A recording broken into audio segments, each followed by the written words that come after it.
Obviously, we have our own platforms, so it makes a big difference because we can develop these things out. But right now, what's driving results is actually using things like AI to support the human there. Okay, so not replace. Don't replace the human. The temptation to have an AI SDR who's calling, it's like people know when they pick up the phone. Absolutely. That it's not the right person. Yes. Bruno would know for sure. Yeah.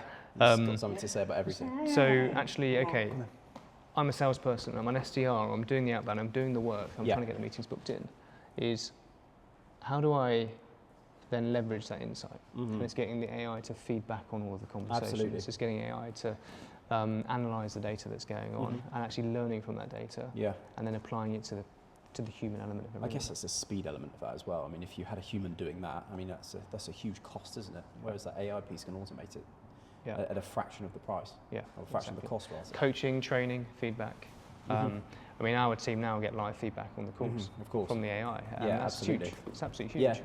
Obviously, the human's got to choose to engage with it and understand it. But that's massive. That's massive. I think where people are going wrong at the moment is just thinking AI is just going to build me an agent and it's just going to take care of my outbound. It's an enabler, isn't it, AI? That's the way we see it here, is it enables teams to be more effective. Certainly SDR teams and, of course, other teams. But, this topic is really about SDRs and sales teams, isn't it? Exactly. I think AI is an enabler, not a replacement. 100%.